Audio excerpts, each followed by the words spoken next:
नमस्कार, मैं हूं नवीन कुमार और बात आतंक के खिलाफ शुरू होने जा रहे सबसे बड़े ऑपरेशन की। वो ऑपरेशन जिसकी तैयारी दिल्ली से लेकर न्यूयॉर्क तक चल रही है और निशाने तक पहुंचने के लिए तैयार हो रही है दुनिया की सबसे खूंखार कमांडो टीम।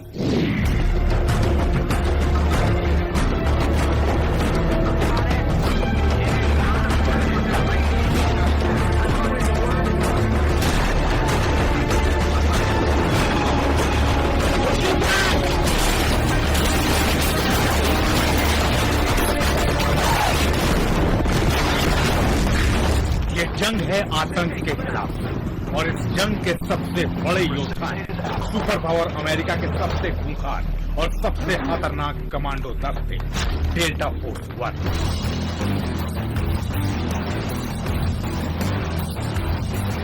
डेल्टा फोर्स के साथ ही दुनिया में सबसे खतरनाक एंटी टेररिस्ट ऑपरेशन को अंजाम देने में माहिर हैं अमेरिकी नौसेना के कमांडो दस्ते नेवी सील। अमेरिका के इस सबसे खतरनाक कमांडो दस्ते ने 5 अक्टूबर की रात एक साथ 3000 किलोमीटर की दूरी पर 2 बड़े ऑपरेशन को अंजाम दिया। पहला ऑपरेशन था सोमालिया में, जहां आतंक के सबसे बड़े सिपहसालार को पकड़ने के लिए नेवी सील्स की टीम 6 एक कंटेनर शिप के जरिए पहुंची और फिर शुरू हुई सबसे खतरनाक खेल। इसी दौरान सोमालिया से 3000 किलोमीटर दूर लीबिया में अमेरिकी सेना की कमांडो टीम डेल्टा फोर्स एक आतंकी को पकड़ने के लिए बिना लीबिया सरकार की इजाजत के राजधानी त्रिपोली में घुसपैठ कर चुकी थी। दोनों टीमों ने आतंकियों को पकड़ने के लिए पहले से ही पूरे इलाके में एयर, लैंड और ह्यूमन सर्विलांस तैनात कर रखा था। लीबिया में जहां 1998 में नैरोबी एम्बेसी धमाके के आरोपी अल लीबी को पकड़ने के लिए ऑपरेशन जारी था, वहीं सोमालिया में नेवी सील्स की टीम 6 अलकायदा के आतंकी अब्दुल कादिर और इक्रीमा को पकड़ने के मिशन पर। पाकिस्तान में ओसामा का गढ़ जीतने के बाद नेवी सील्स की टीम 6 का यह सबसे बड़ा ऑपरेशन था और खतरा था 40 गुना ज्यादा। ये तैयारी है ऑपरेशन पी, ऐसा ऑपरेशन जिससे साफ हो जाएगा आतंक का पिरामिड। आतंक का पिरामिड पाकिस्तान में मौजूद है और पहाड़ों पर अमेरिका पहले ही ऑपरेशन जेरोनिमो को अंजाम दे चुका है। अब तैयारी है साउथ ईस्ट एशिया से शुरू हुए आतंक के उन सिपहसालारों के खात्मे की जो अब इंडिया ही नहीं यूरोप और अमेरिका के लिए भी खतरा बन चुके हैं। और इस प्लान में अमेरिका अकेला नहीं है, इसमें होंगे इंडिया के जांबाज और निशाने पर होंगे 3 खूंखार अपराधी। ओसामा बिन लादेन के बाद अलकायदा का नंबर 2 आयमन अल जवाहिरी, लश्कर ए तैयबा का मास्टरमाइंड हाफिज सईद और अफगानिस्तान से अफ्रीका और यूरोप तक नशे की खेप सप्लाई करने वाला सबसे बड़ा किंगपिन दाऊद इब्राहिम कासिम। ये आतंक की वो 3 नींव हैं जिनके इर्द गिर्द नशीले पदार्थों के बदले हथियारों की तस्करी, पायरेसी और इंटेलिजेंस गैंग की स्लीपर सेल्स और आतंक की प्लानिंग और अटैक किए जाते हैं। और आतंक के इस पिरामिड को तोड़ने के लिए अमेरिका के साथ शामिल होने जा रहा है हिंदुस्तान। दाऊद इब्राहिमला पकडण्यासाठी मी अमेरिकेला सुद्धा विनंती केली, FBI लोकांना विनंती केलेली आहे आणि अटॉर्नी जनरल होल्डर आहेत तर त्यांनी मान्य केलेलं आहे की इंडिया आणि अमेरिका मिळून आपण पकडूया म्हणून त्याचे प्रयत्न चालू आहेत। आतंक के सिपहसालारों को पकड़ने के लिए सबसे खतरनाक कमांडो फोर्स भेजने की तैयारी शुरू हो चुकी है और अब वो वक्त आ चुका है जब आम आदमी नहीं आतंकी खौफ से घबराए।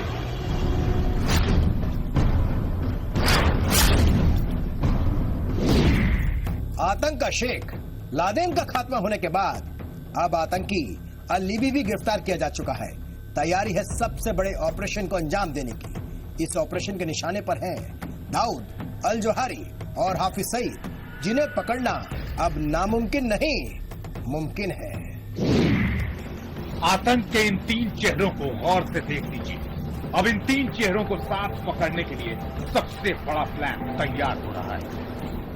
इस प्लान में सबसे पहले जरूरत है मिलिट्री, एयर और ह्यूमन इंटेलिजेंस, जिस काम को करने के लिए पाकिस्तान के चप्पे चप्पे में ऑपरेशन शुरू भी हो चुका है, जिसकी रिपोर्ट्स में आतंक के आकाओं के नाम और पते लिए जा चुके हैं।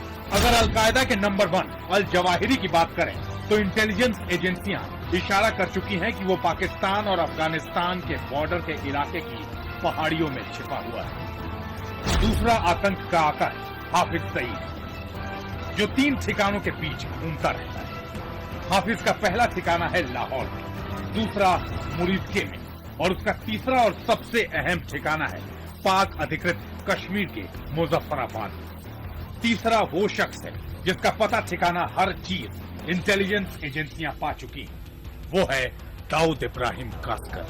दाऊद का सबसे सेफ ठिकाना है पाकिस्तान के इस्लामाबाद में।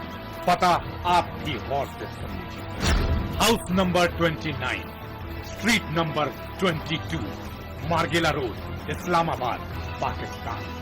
इसे दाऊद का सबसे सेफ हाउस इसलिए भी कहा जाता है क्योंकि यहाँ कोई भी एंटी टेररिस्ट ऑपरेशन करना सबसे ज्यादा खतरनाक है, क्योंकि ये जगह दूतावासों के बीचों बीच है। लेकिन एक और ठिकाना है जहाँ दाऊद अपने अंडरवर्ल्ड के धंधे का सबसे खतरनाक काम करता है। वो ठिकाना है कराची में, 6A Khayaban Tanzeem phase 5 defence housing area, Karachi. इसके साथ ही दाऊद का एक और ठिकाना है कराची में, क्लिफ्टन इलाके के मोइन पैलेस में। ये जगह अब्दुल्ला शाह गाजी की दरगाह से चंद कदम की दूरी पर है। पाकिस्तान में आतंक के 3 आकाओं का ही नहीं, उनके पते ठिकानों की भी पहचान की जा चुकी है और मुमकिन है कि चुनावों तक ऐसे बड़े ऑपरेशन को अंजाम दे दिया जाए। अमेरिका एक साथ 2 ऑपरेशन को अंजाम देने की तैयारी कर चुका है और इंडियन फोर्सेस भी ऐसे ऑपरेशन की तैयारी कर चुकी है। ऑपरेशन 3 आतंकियों के लिए होगा, लिहाजा ऑपरेशन की शुरुआत की जगह 3 ही हो सकती है।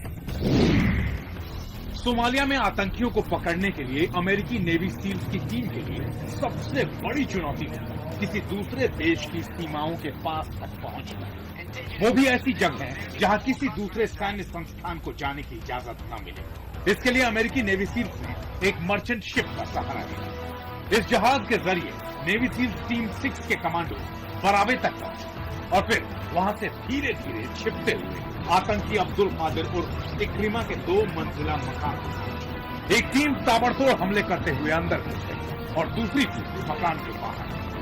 कराची ऑपरेशन को भी कुछ इसी तरह से अंजाम दिया जा सकता है। कराची तक पहुंचने के लिए फिशिंग बोट्स का भी इस्तेमाल किया जा सकता है। कराची में अमेरिकी सेना के भी कई ठिकाने हैं। ऑपरेशन यहां मौजूद CIA और आर्मी इंटेलिजेंस की मदद से अंजाम दिया जा सकता है। दाऊद लगातार ठिकाना बदलता है, लिहाजा ऑपरेशन के दिन ही उसके क्लिफ्टन या डिफेंस हाउसिंग इलाके के मकान पर हमला किया जा सकता है। इन हमलों को अंजाम देने के लिए अमेरिकी नेवी सील्स टीम 6 और डेल्टा फोर्स के योद्धा ही नहीं, NSG के कमांडो भी पूरी तरह सक्षम। इसमें मुझे कोई शक नहीं कि हम ऐसे ऑपरेशन कर सकते हैं। हमारे पास योग्यता है और मैं विश्वास से कह सकता हूं कि ऐसे ऑपरेशन अंडरटेक किए जा सकते हैं। अफगानिस्तान में कंधार, जलालाबाद और बगराम जैसे एयरबेसेस पर अमेरिकी वायुसेना के हेलीकॉप्टर्स और कमांडो फोर्सेस तैनात हैं। पाकिस्तानी सीमा से सटे इलाकों में क्वेटा, खैबर पख्तूनख्वा या नॉर्थ ईस्ट फ्रंटियर के किसी भी इलाके में आतंकियों की हर हरकत पर नजर रखने के लिए हर रोज कई मानव रहित सर्विलांस विमान आसमान में रहते हैं। अल जवाहिरी ही नहीं, आतंक के सिपहसालार हकीमुल्लाह मसूद भी इस इलाके में ही छुपा हुआ है। आतंकियों की भनक पाने के साथ ही अमेरिकी कमांडो फोर्सेस उन्हें पकड़ने के लिए ऑपरेशन जेरोनिमा की तर्ज पर बड़ा ऑपरेशन लॉन्च कर सकते हैं। एयरबेस से कम 2 स्टेल्थ हेलीकॉप्टर्स के जरिए न सिर्फ रात के दौरान आतंकियों के गढ़ तक पहुंचा जा सकता है, बल्कि ऐसे सिस्टम भी तैनात किए जा सकते हैं जिनके जरिए पाक फौजों की एयर इंटेलिजेंस सिस्टम फेल हो जाए। एक बार आतंकियों के गढ़ तक पहुंचने के बाद कमांडो फोर्स के कमांडो दुश्मन के गढ़ में हमला बोल सकते हैं और इसके लिए खास तौर पर बनी साइलेंट पिस्टल्स और राइफल्स का इस्तेमाल हो सकता है, यानी ऐसी राइफल्स जो शोर नहीं करती।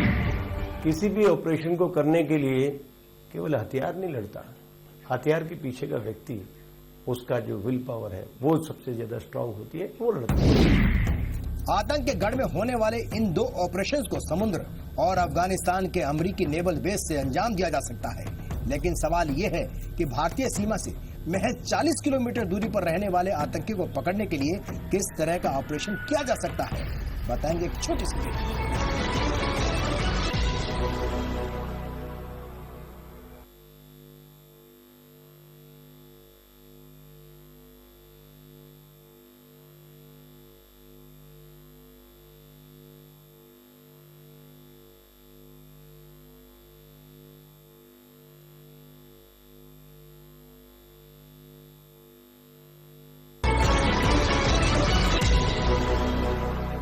आज बात हो रही है आतंक के खिलाफ शुरू होने जा रहे सबसे बड़े ऑपरेशन की।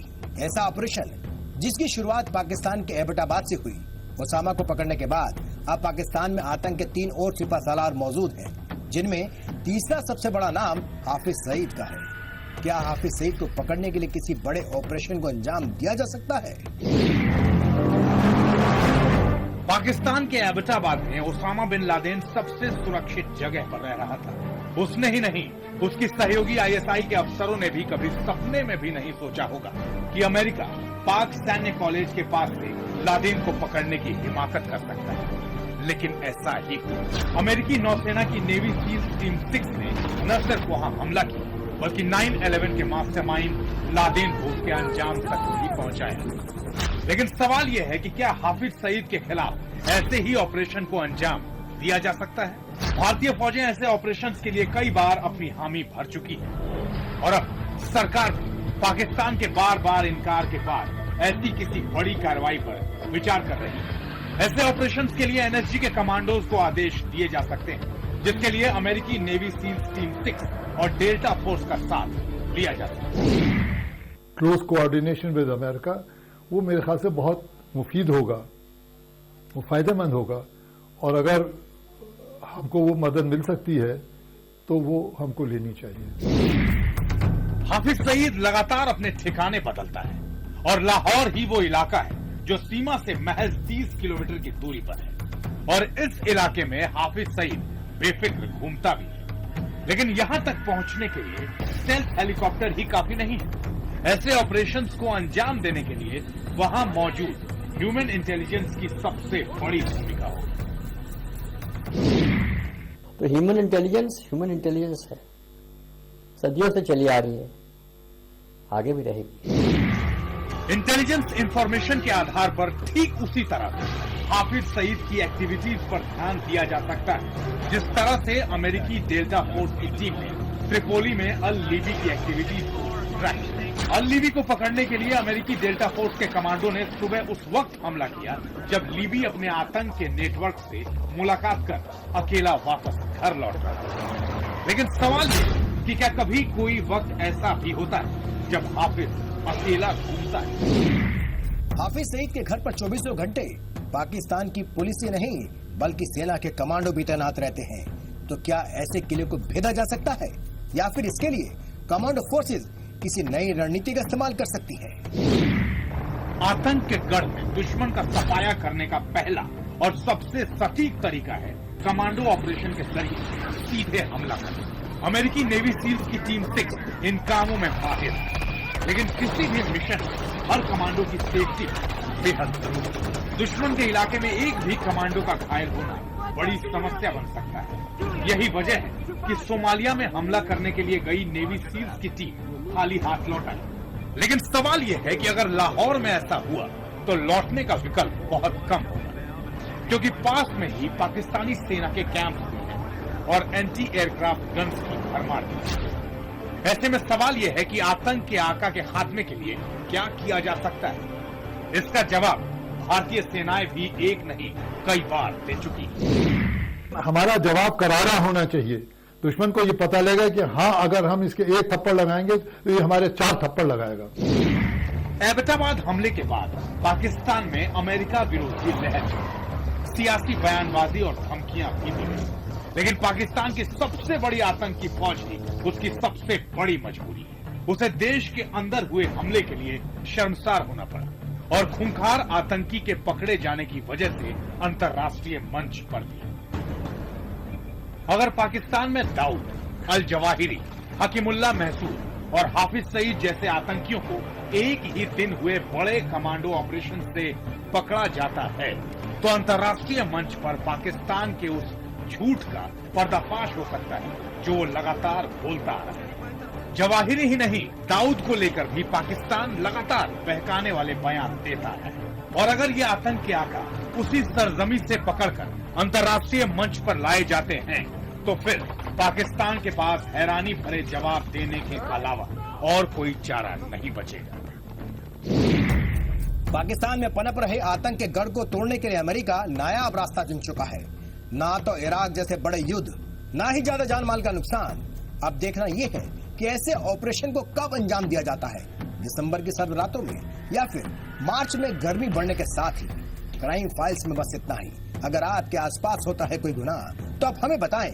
हमारा पता है क्राइम फाइल्स, जी media, FC19, sector 69, Noida, Uttar Pradesh 201301। आप हमें ईमेल भी कर सकते हैं, आप हमें फोन भी कर सकते हैं। अब नवीन कुमार को दीजिए इजाजत। अगले हफ्ते फिर मिलेंगे एक नई तफ्तीश के साथ।